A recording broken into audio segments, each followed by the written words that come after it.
Alright, getting straight to the point, Krai is gonna be absolutely peak, and I already know what you're thinking. What's so special about it? Well, a whole lot about the upcoming characters has been leaked. We're talking Barbeloth, Columbina, Varka, Dottore, a new hidden character and more, all lined up and ready to hit us like Raiden's burst. We already know some of their elements, their rarities, and a few even have their release date already in the bag. So yeah, this news is fresh out the oven, so you might want to catch it while it's still steaming. Krai might be the moment Genshin shifts their power scaling to a whole new era. And with the next Genshin livestream just 6 days away, it's only right we stay ahead of the curve. That's why the final minutes of this video are going to be all about what to expect from that livestream. New banners, new events, maybe even a few surprises Hoyoverse has up their sleeves, like the main event and the new Archon quest coming. Now that said, we have officially hit 15,000 subscribers, and as promised, here are some of the previous winners. So if you missed this one and want to enter for another, then don't worry, because the next one is just around the corner at 25,000 subscribers. So if you want a piece of it,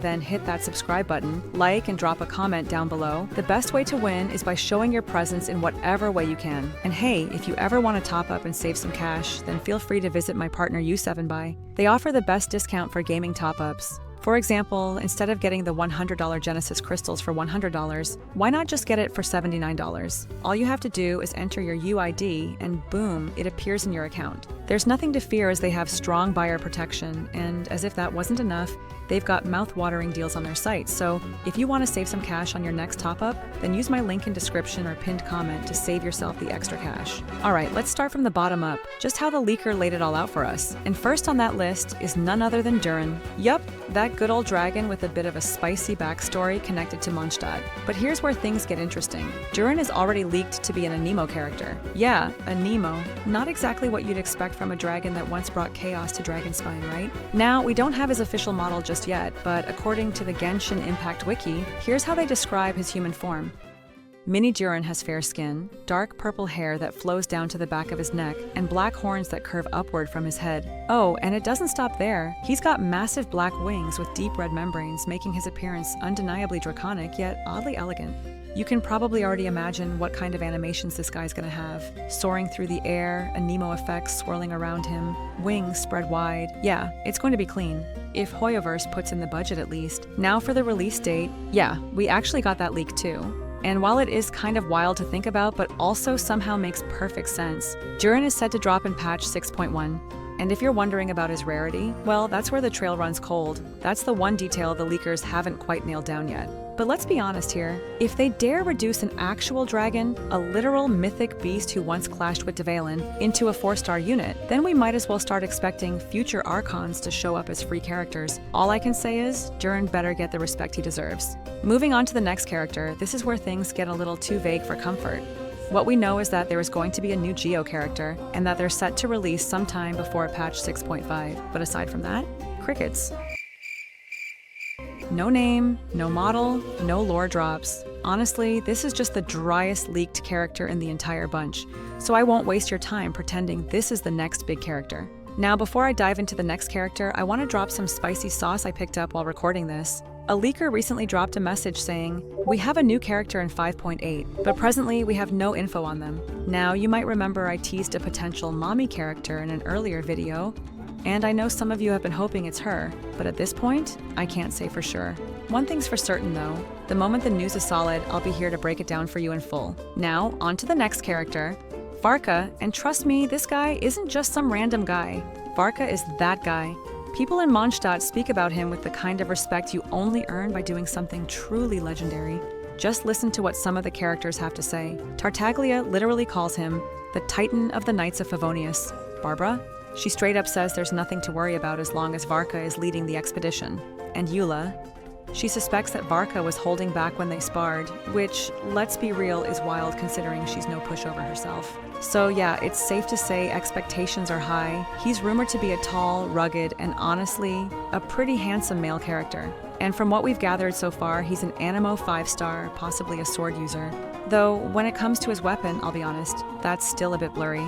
Nothing has been confirmed about his weapon yet. As for the release window, mark your calendars because Varka is expected to drop in patch 6.4. That puts him right in the heart of Krai's expansion. For the next character, yes, here comes the guy. That one madman who probably enjoys both sides of his pillow being hot. Dottore.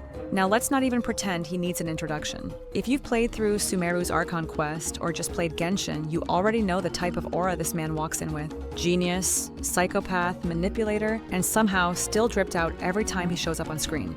According to leaks, Dottore is expected to release in either patch 6.5 or 6.6. And yup, he'll be joining the roster as a 5-star Electro character. Now, when it comes to weapons, there's been radio silence. But one thing's for sure, this guy is not wielding a catalyst. Let's be honest, he's way too unhinged and dangerous to be flipping through a storybook mid-fight. A sword? Maybe. A polearm? Possibly. A greatsword? I wouldn't even question it at this point. All we can do now is wait. But with the amount of build-up this man's had over the years, his release has to be insane. But hey, enough about hyping up a guy when we've got an absolute queen on the horizon. And that queen is none other than Columbina. Now I'll admit, I recently got myself mixed up thinking Columbina was the Cryo Archon. And honestly, after everything I've seen and heard, I'm not even mad, because the aura she gives off is unreal. There's just something about her design, her presence, and now, these leaks just add to the heat. According to the latest info, her official nickname is the Moon God. Yeah, let that sink in. If that doesn't scream celestial level power and elegance, I genuinely don't know what will. That kind of title isn't handed out lightly. So here's what we know. Columbina is going to be a 5-star, of course. No surprise there. Her element is still unknown, but if I had to place a bet, I'd say either Cryo or Pyro. Both would fit her vibe perfectly depending on what side of her personality they decide to show us. Her weapon type is also under wraps, but the most shocking part, she's confirmed to release in patch 5.2. That's definitely sooner than anyone expected. It's like we blink, and boom, Columbina's here. So yeah, brace yourselves. Because when she finally arrives, she's not just going to shake up the meta, she's going to redefine what it means to be a DPS. Now, last on the list, we have the mother of Mondstadt's one and only terrorist Barbeloth. Simply no info is on about her, so yes, this is a type of moment when crickets do their thing. Now with that covered, let's spend 1 minute covering what we can expect in the 5.7 livestream. Now as for the 5.7 livestream, it's officially set to premiere on June 6th, and here's what we can expect. First up, Skirk and Dahlia's playability will finally be revealed. No more blurry potato quality leaks. This time we get to see them in all their HD glory. Then we've got the Traveler's Archon quest, and a story quest for Skirk too.